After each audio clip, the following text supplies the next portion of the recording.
the later half of the 1980s, the Nintendo Entertainment System had become a staple in the homes of millions of people across the globe. It provided countless hours of entertainment at the price of more than a few hand cramps. One reason for the console's success was its incredible library of games. It was home to hundreds of quality titles that spanned the spectrum of gaming. One title that invariably ends up on people's lists of favorite classic games is Castlevania. Released in Japan in 1986 under the title Akumajo Dracula, Castlevania came to North America in May of 1987, bringing with it all the horrors of Dracula's castle. This take-no-prisoners platformer has earned the respect of many skilled gamers and the frustration of many not-so-skilled. It has without question earned its place in gaming history. It's now been 30 years since Castlevania's initial release, and as a longtime fan of the series, I want to take a look at how this fright-filled adventure came to be a game of legend. The year is 1691. The forces of darkness have emerged after 100 years of absence. Castle Dracula looms high above the Transylvanian countryside, and only the renowned warrior Simon Belmont can hope to brave the evils within and vanquish the Lord of Nightmare known as Dracula. That's where our story begins, and ends. Like most titles of the day, the plot was only the setup for the game. The real tale is told by the many perils, challenges, and triumphs of the journey, by how the game is played, and by how it's won. But before we talk about the gameplay, let's talk about the visuals.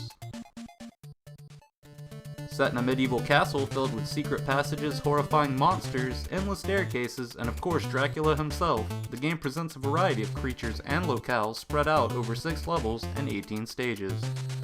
The art direction for those stages showcase a prominent Gothic theme, which was a notable change from the bright and colorful platform games that were Castlevania's contemporaries. The game starts in a dark, yet almost benign courtyard, but that illusion is quickly shattered upon entering the castle proper, as Simon is confronted by a decidedly ghoulish, candlelit hallway, complete with actual ghouls. Then, slowly, as Simon moves deeper into the cursed castle, the scenery transforms into something more visually complex, the mood of which becomes ever more ominous. In stark contrast to the overall creepiness of the levels is the campy and nostalgic design of the various bosses that are encountered, bringing to life classic movie monsters such as the Mummy, Frankenstein's monster, giant bats, a Medusa head that Ray Harryhausen would love, death, and last but not least, a Christopher Lee-inspired Dracula.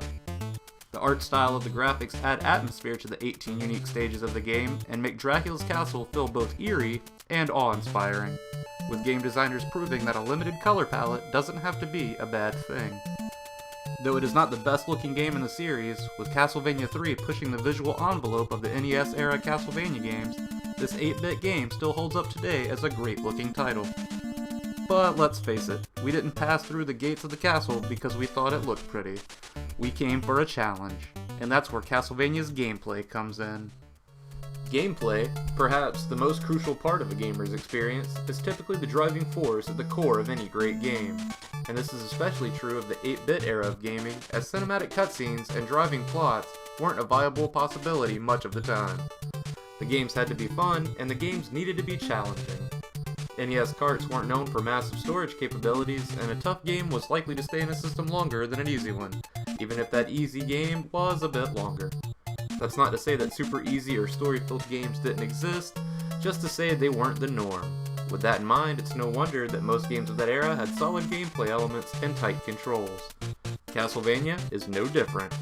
The controls of Simon Belmont are responsive and precise, his jumps are easy to control, and his uncanny ability to stop on a dime makes the platforming sections a fair challenge.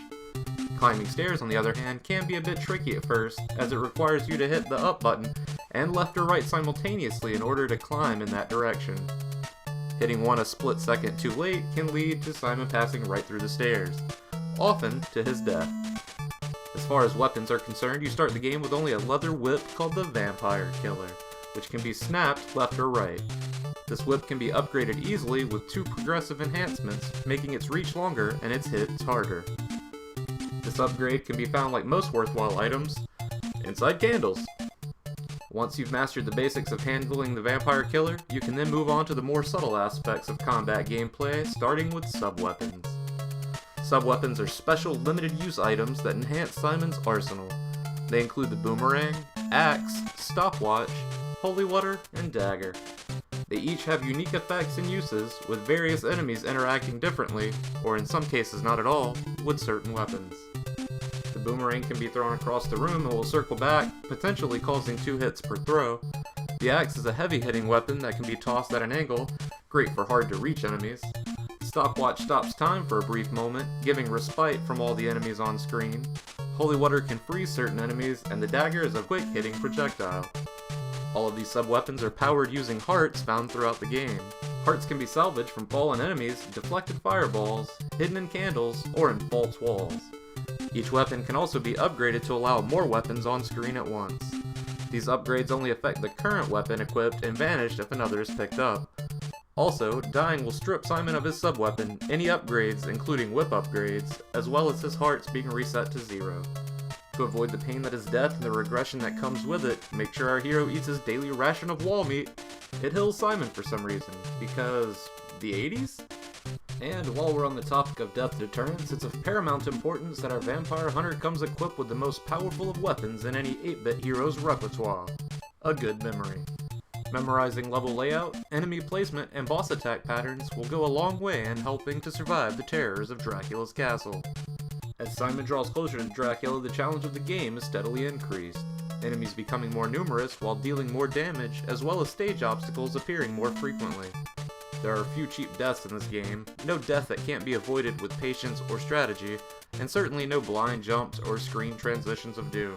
But there are hazards, and pitfalls, and enemies that will try very hard to kill you. There are patterns of attack and movement that can, and should be, utilized and exploited to ensure Simon Belmont's survival. I'm looking at you, Medusa heads.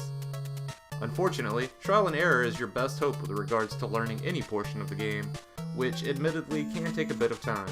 However, the game isn't impossible for a first-time player, but it definitely gets easier with each playthrough. Now, let's talk boss fights. The end of each of the 6 levels culminates with a classic boss fight, and the boss fights are what this game is probably most known for. Besides the fact that they are wonderfully animated and pulled from the depths of film history as previously mentioned, they're a blast to play. They are engaging and varied, with no 2 fights feeling the same. They can be challenging and at times downright relentless, with the most noteworthy being Death in Dracula's 2 forms. The former maybe more so than the latter. But never fear, for when a player's strategy and skills fall short of defeating these foes, the bosses are nice enough to have some weaknesses one can exploit.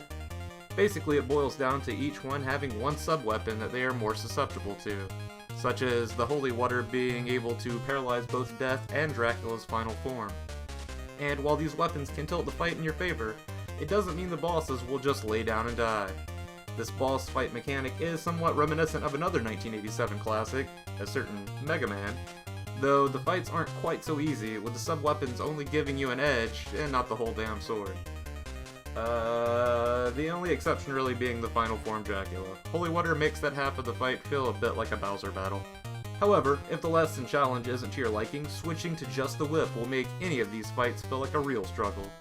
And, as an added bonus, if the first run-through of the game leaves you wanting more, beating it once unlocks Hard Mode, which starts as soon as the credits fade.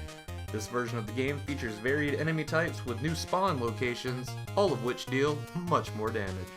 But fortunately, you do carry over your weapons, lives, and points from the previous play.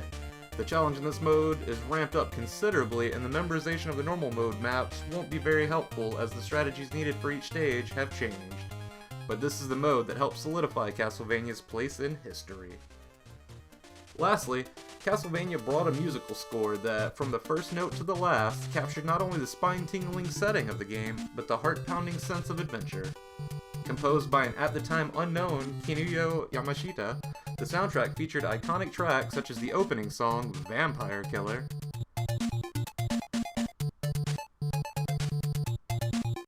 and other great tunes like Stage 3's Wicked Child, one of my favorites.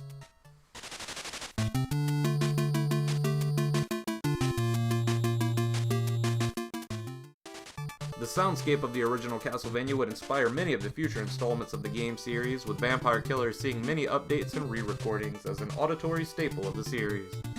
Even outside of the game, the soundtrack is worth listening to, as the tracks are unique and beautifully orchestrated, especially for an NES-era composition. And that's about it for the NES classic horror platformer known as Castlevania. A solid game with solid controls, a uniquely terrifying art style, and a powerful soundtrack to match. It dared to be a gritty game when most titles were still trapped in the primary colored world of lighthearted NES fun.